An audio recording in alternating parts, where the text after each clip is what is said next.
Maravilhosa noite a todos. Gente, é uma alegria imensa estar aqui novamente, nessa casa querida, nessa noite especial.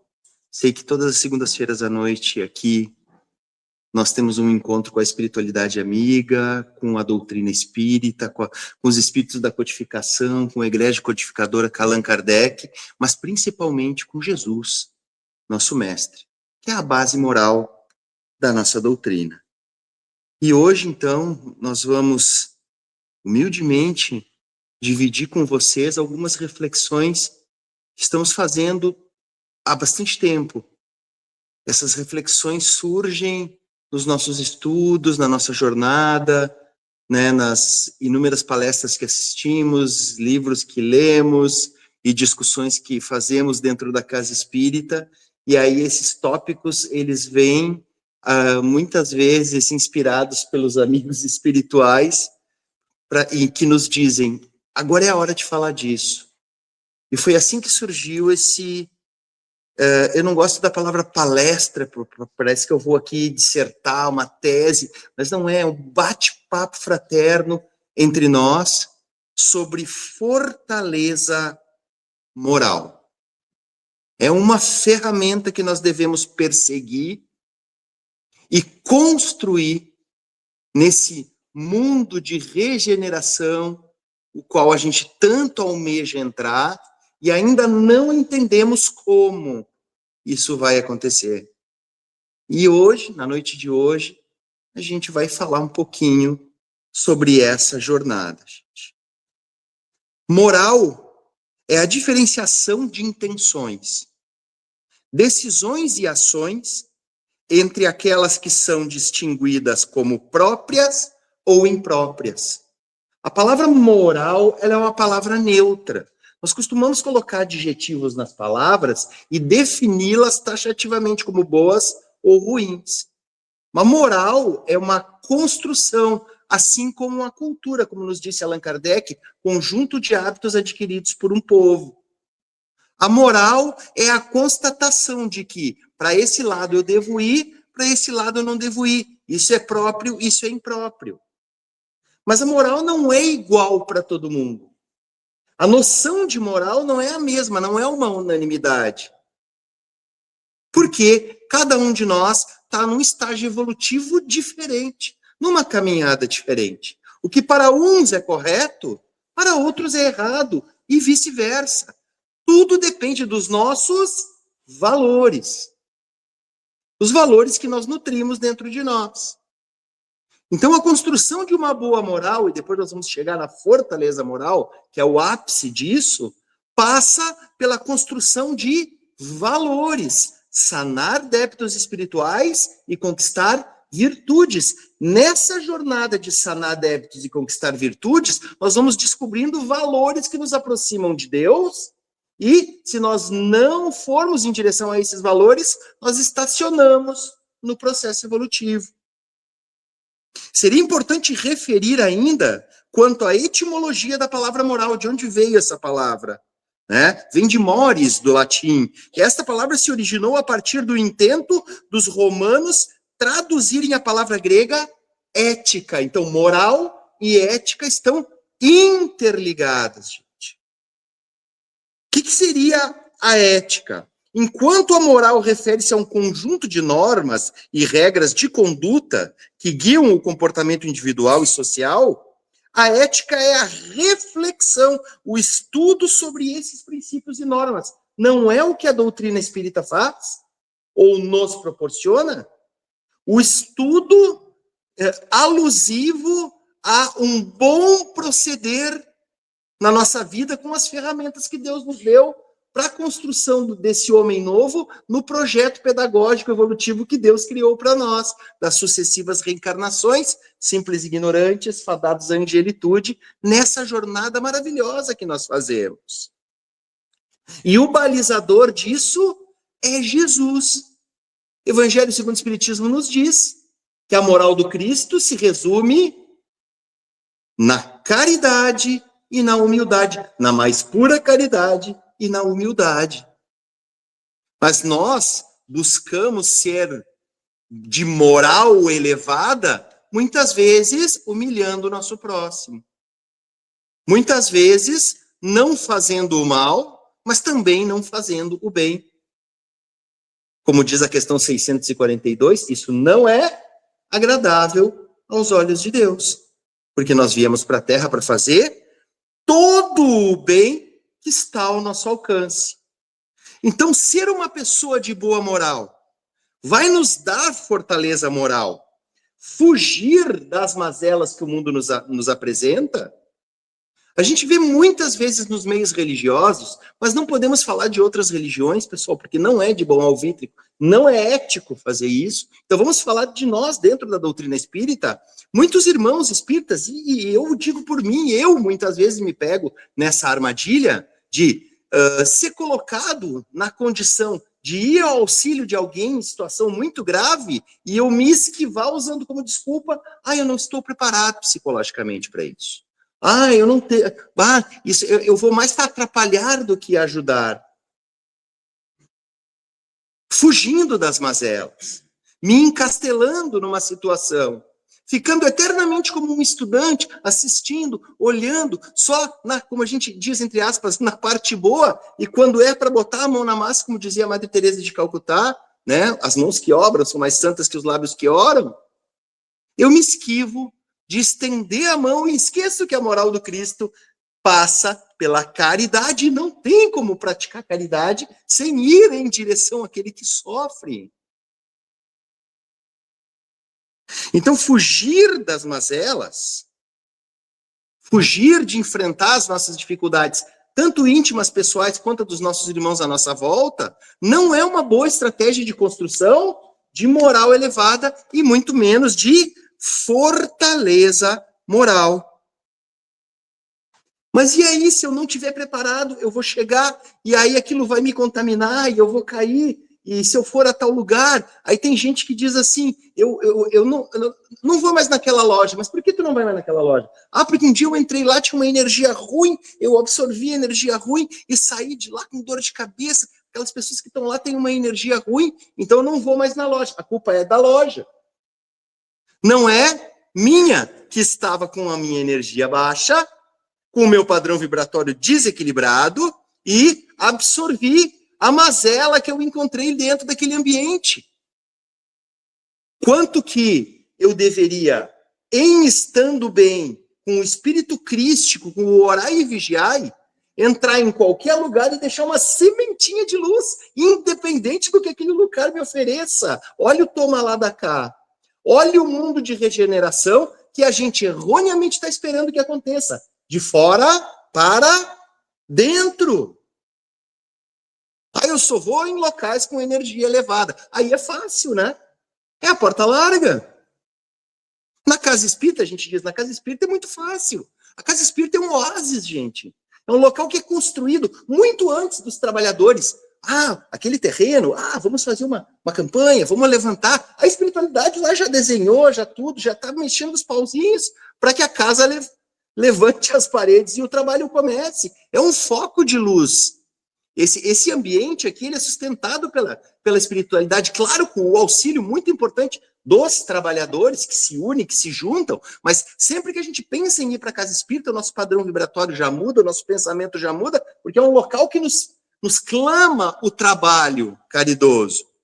Nós temos que levar esse padrão vibratório, essa construção de moral que nós temos muito facilmente dentro da casa espírita, da porta para fora. Essa é a ideia. Para dentro do nosso lar, nosso ambiente de trabalho, nosso círculo de amizades. Tem aquele meme do cachorrinho, né, sorrindo dentro da casa espírita e na sua casa rosnando. Não sei se vocês já viram na internet, acho muito engraçado, dei risada, né? Assim, na casa espírita ele está rindo, né? Na sua própria casa ele está rosnando um cachorrinho pequenininho. Eu acho engraçadíssimo. Seria mais engraçado se não fosse verdade, né? Então, gente, manter-se incólume em meio à iniquidade. A nossa construção de fortaleza moral não está em fugir das dificuldades, em sim transformar o meio em que a gente se encontra através do nosso exemplo. Eu quero parar de beber. Então eu não vou a mais nenhum lugar onde as pessoas estejam bebendo. É sábia essa decisão? Ela é sustentável? É claro que tem lugares que a gente deve evitar, que são muito deletérios, mas reuniões de família, né, uma janta, um restaurante, qual é um lugar onde não vai ter alguém tomando uma bebida de álcool? Aí eu, estoico, não vou mais, vou me encastelar dentro da minha casa, do meu quarto, porque eu quero parar de beber e eu não suporto ver pessoas tomando bebida de álcool. Gente, cadê a minha fortaleza moral? Se eu estou imbuído da decisão, eu vou a qualquer lugar e aquilo não vai me afetar. Muito pelo contrário, as pessoas vão perguntar, vão ficar estarrecidas, porque quando tu diz que não bebe, as pessoas dizem, mas como? Mas nem uma tacinha, nem não sei o que.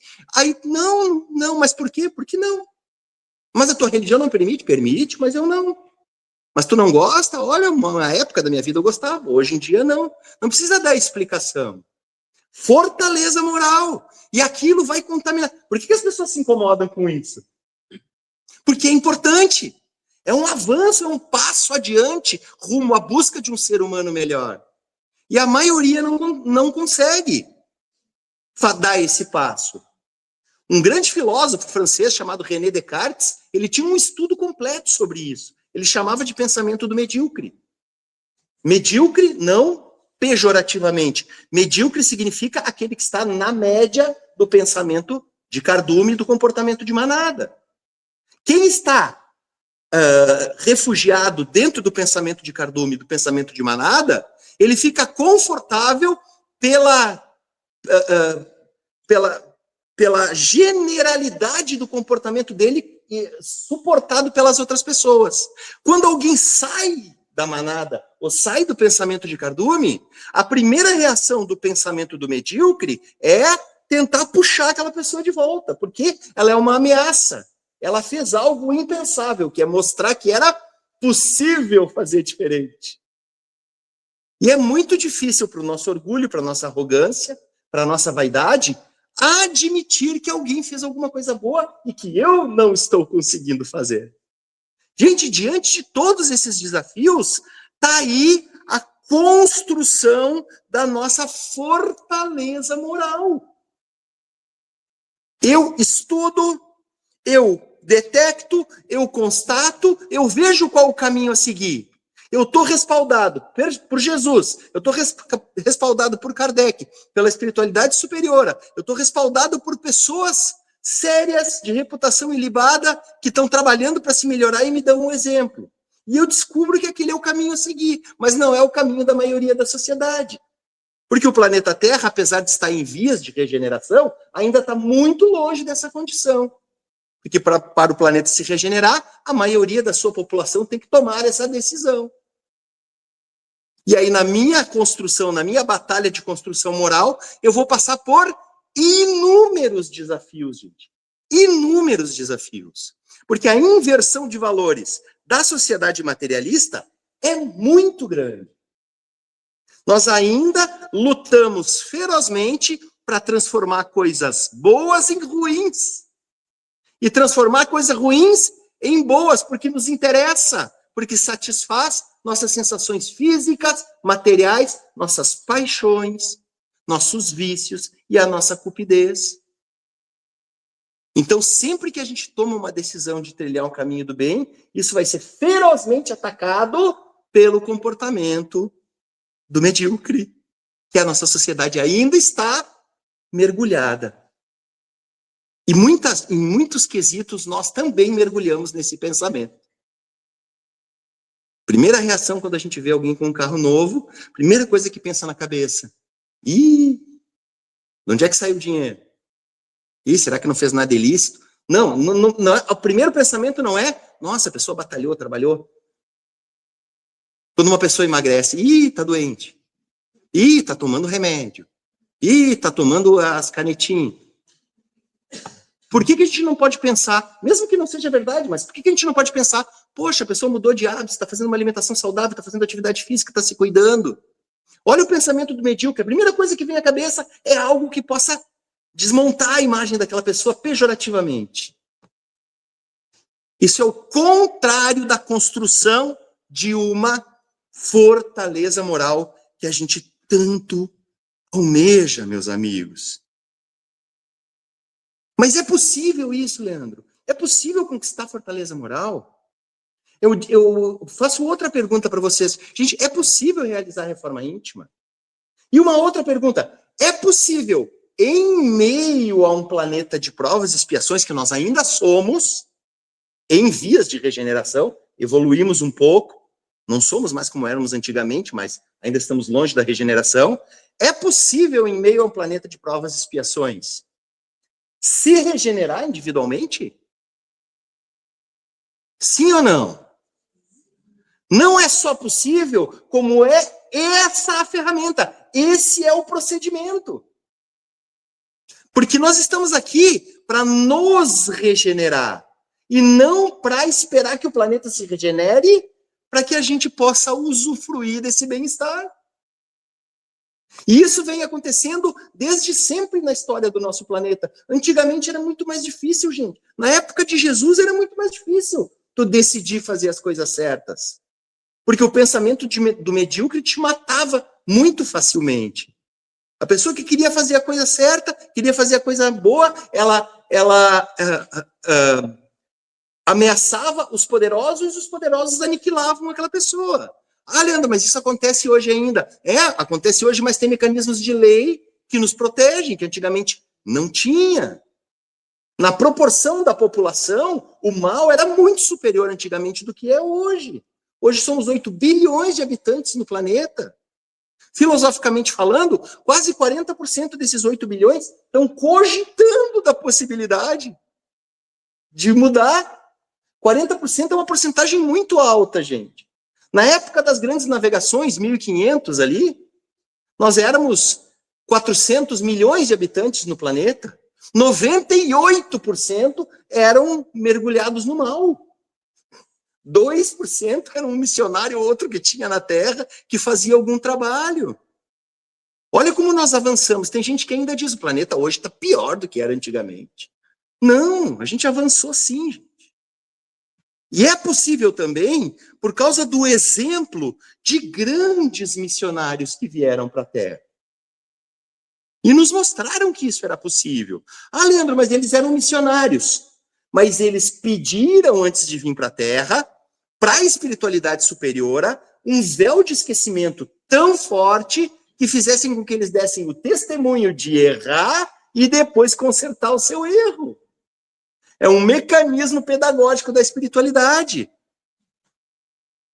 Um deles é Francisco de Assis. Giovanni de Pedro de Bernardone, filho de um grande comerciante. Isso aconteceu lá no século XIII, gente. O planeta Terra era o pior lugar que tu pode imaginar na história da humanidade nessa época. Pior que a época do primitivismo. O primitivismo era todo mundo daquele jeito. Mas ali a gente já tinha um discernimento e quase que 100% das pessoas optavam pela se comprazer no mal e pela iniquidade. Ele nasceu em berço de ouro. O pai dele era um rico comerciante de tecidos, de tingimento de tecidos, Pedro Bernardone. E ele criou aquele filho, Giovanni, para ser o sucessor dele. Treinou ele, ensinou finanças, ensinou a ser um fidalgo. Ele foi um jovem, bom vivant, ia nas festas, se alistou no exército, lutou numa guerra e foi ferido e foi para uma prisão. E ferido mortalmente numa prisão, ele teve uma visão de Jesus. Teve acesso ao evangelho pela primeira vez. Um outro prisioneiro lhe entregou um manuscrito do evangelho, ele leu e se apaixonou. E viu ali que o mundo dele estava virado de cabeça para baixo. E voltou e confrontou seu pai. Disse, pai, nós temos que dar tudo que a gente tem para os pobres. Ele disse, tu tá louco, como é que eu vou fazer isso? Bateu nele, prendeu ele numa prisão.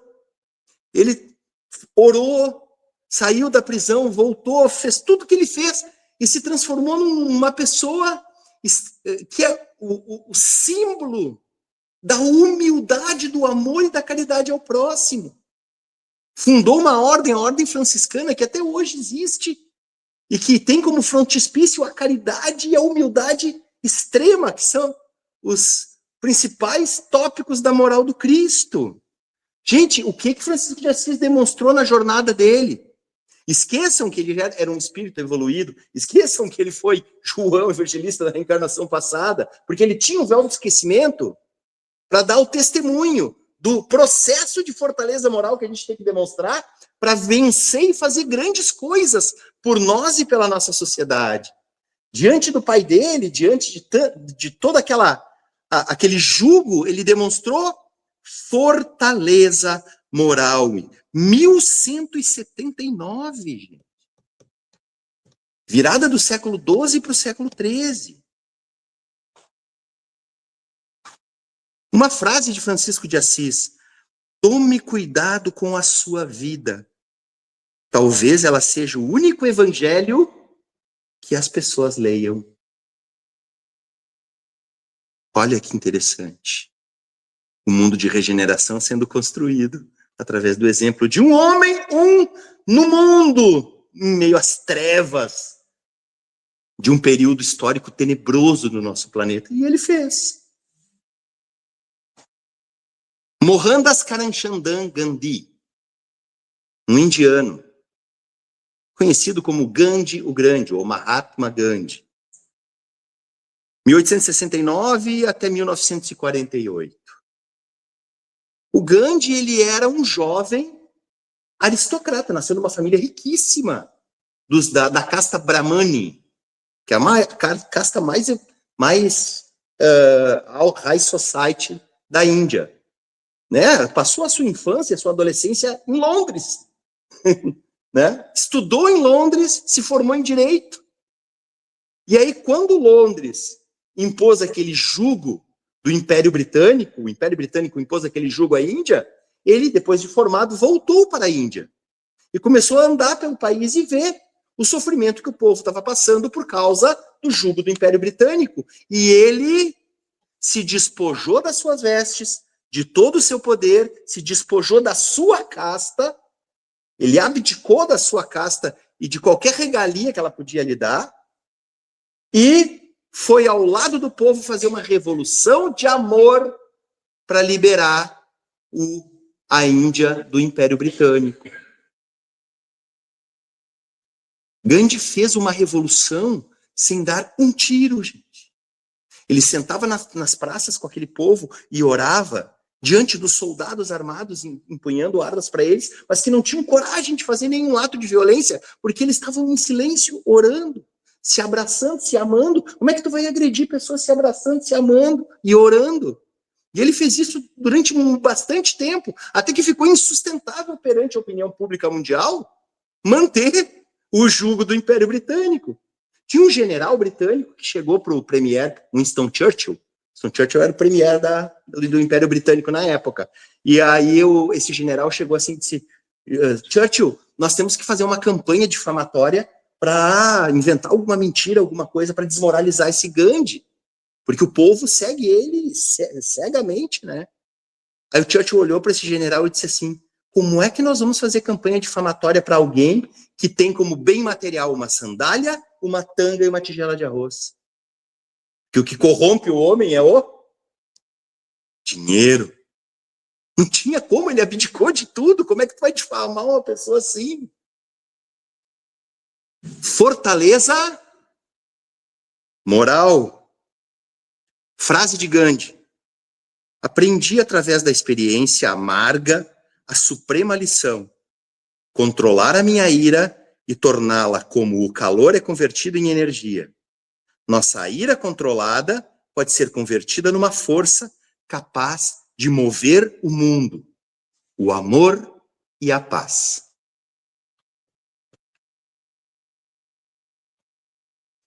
Irmã Dulce da Bahia. Essa querida irmã Dulce. Tinha menos de 1,5 metro. Era um risco, né? A grossura desse dedinho aqui. Tinha tuberculose, problema gravíssimo no pulmão. Ela transformou um convento contra todas as normas da igreja. Ela foi enclausurada sozinha como castigo por ter recolhido aqueles pobres, teve que cuidar sozinha de um convento inteiro durante 2 anos, né? É a pena de claustro que eles chamam, claustro solitum, e ela ficou lá e continuava recolhendo aquelas pessoas, continuava ajudando aquelas pessoas pobres e transformou aquele convento num dos maiores orfanatos e asilos da cidade de Salvador. Quem conhece Salvador, uma cidade muito grande, muito violenta e muito pobre, gente. E com amor, com muito amor, com muita fortaleza moral, enfrentando o bispo, enfrentando o cardeal, e acolhendo as pessoas, sendo muitas vezes agredida por marginais, aqueles marginais que depois ela ajudou a tirar da lama, com uma combizinha que ela conseguiu, recolhia aqueles pobres, dava toda a assistência, e fez uma obra de caridade e de amor sem precedentes no nosso país, gente. E que inspirou muita gente, inclusive dentro do meio espírita. Chico e Divaldo eram extremamente amigos e admiradores da irmã Dulce. Iam conversar com ela, oferecer ajuda constantemente. Frase da irmã Dulce: é preciso ver no sofrimento não apenas a dor, mas também um tesouro que devemos saber explorar em benefício da nossa alma.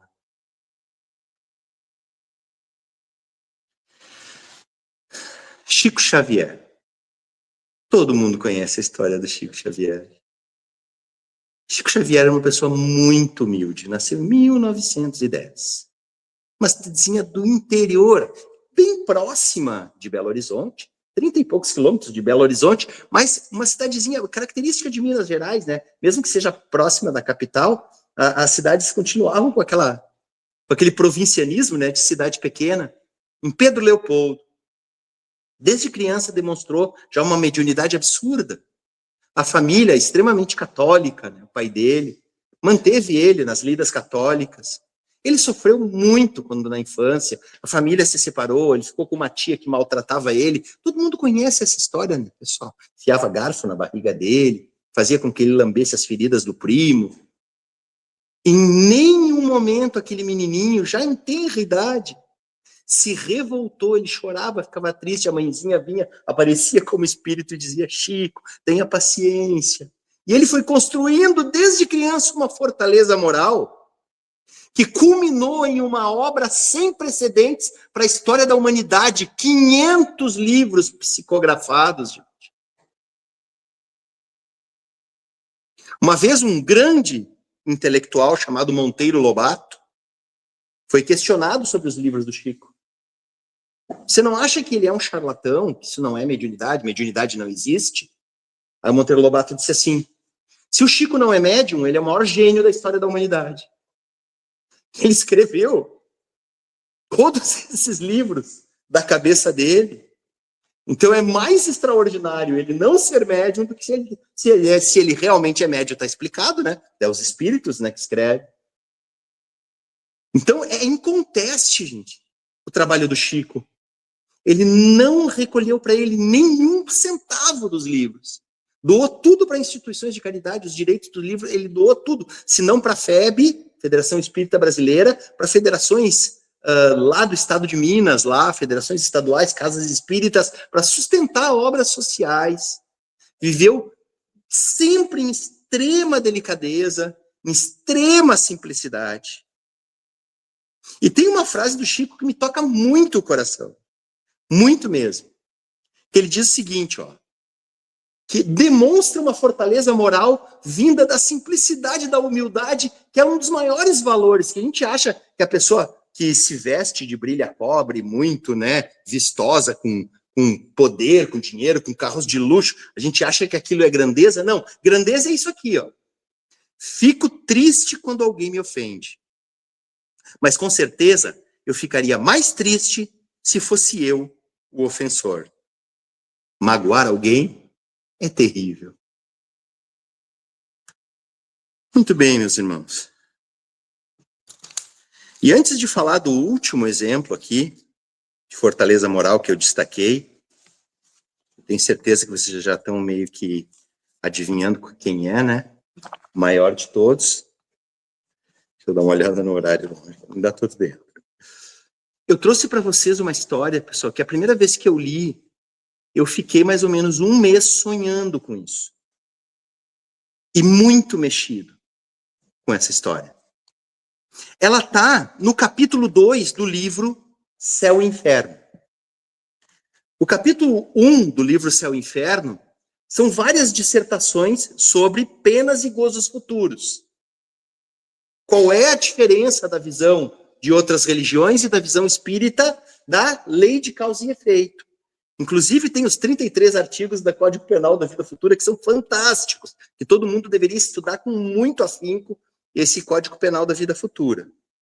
E no capítulo 2 tem depoimentos de espíritos, dizendo como chegaram do outro lado. E aí Kardec separou em espíritos felizes, espíritos mais ou menos felizes e espíritos infelizes.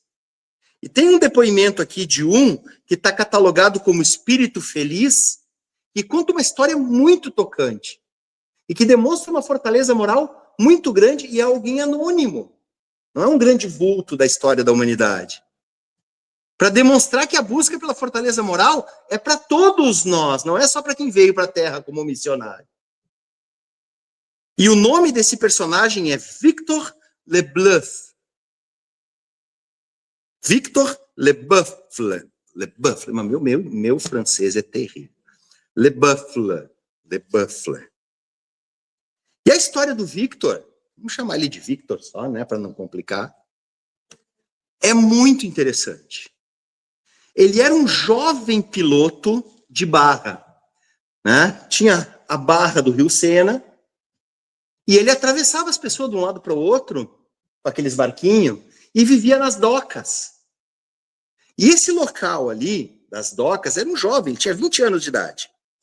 E trabalhava desde os 15 anos de idade, como piloto de barra, para ajudar a sua mãe, que era uma pessoa muito frágil. E ele não queria que a mãe se desgastasse. Só que o Victor tinha uma doença grave desde criança. E ele sabia intuitivamente que ele ia morrer por causa dessa doença. Porque naquela época, né, pessoal, isso nós estamos falando do século XIX, a medicina era muito incipiente e só tinha acesso à medicina, boa alimentação, quem era rico. A maioria das pessoas não tinha. E eles eram pessoas humildes. Então ele vivia esperando o dia que ele ia desencarnar. Ele sabia que não ia demorar muito.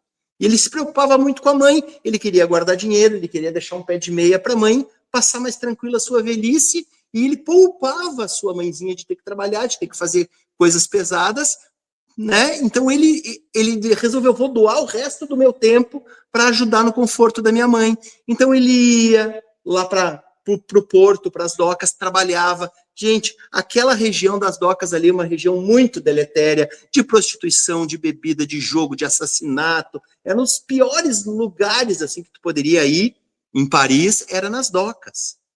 Ali é onde o Victor trabalhava. E ele convivia com aquelas pessoas e ele não gastava um centavo em prostituição, um centavo em bebida, um centavo em jogo. Ele guardava todo o dinheirinho para aquele plano dele de auxiliar a mãe dele.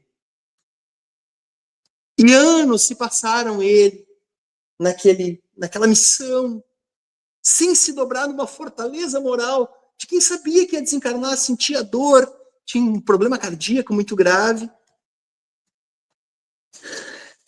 E aí, na véspera de sua morte, ele pediu à sua mãe que fosse descansar um pouco, dizendo que ele mesmo sentia a necessidade de dormir. Esta teve, então, uma visão, a mãe dele. Achava-se, disse ela, numa grande escuridão. Depois viu um ponto luminoso, que crescia pouco a pouco, e o quarto se iluminou por uma brilhante claridade, da qual se destacou a figura do seu filho, radiosa, e elevando-se no espaço infinito. Ela compreendeu que o seu fim estava próximo. Com efeito, no dia seguinte, a bela alma de Victor deixara a terra, enquanto seus lábios murmuravam uma prece. Uma família espírita que conhecia sua bela conduta e se interessava por sua mãe, que ficou só, teve a intenção de evocar pouco tempo depois da sua morte, E ele se manifestou espontaneamente pela comunicação seguinte: desejáveis saber o que sou agora? Bem feliz. Bem feliz. Não conteis por nada os sofrimentos e as angústias, porque eles são a fonte de bênçãos e de felicidade de além-túmulo, da felicidade. Não compreendeis o que esta palavra significa. Os felizes da terra estão tão longe daquilo que sentimos. Quando retornamos para o Senhor, com uma consciência pura, com a confiança do servidor que cumpriu com o seu dever e que espera, cheio de alegria, a aprovação daquele que é tudo. A recompensa do Victor por ter construído uma fortaleza moral alinhada com o Cristo, com Jesus. O maior modelo e guia que Deus enviou à Terra para servir de exemplo aos homens. Aquele que disse: eu sou o caminho, a verdade e a vida. Ninguém vai ao Pai, ninguém se regenera, ninguém constrói fortaleza moral, ninguém evolui como espírito, senão por mim lê-se o seu evangelho de luz sendo praticado nas nossas vidas. Muito obrigado, meus amigos. Gratidão pelo carinho, pela paciência. E até a próxima, se Deus quiser e vai querer.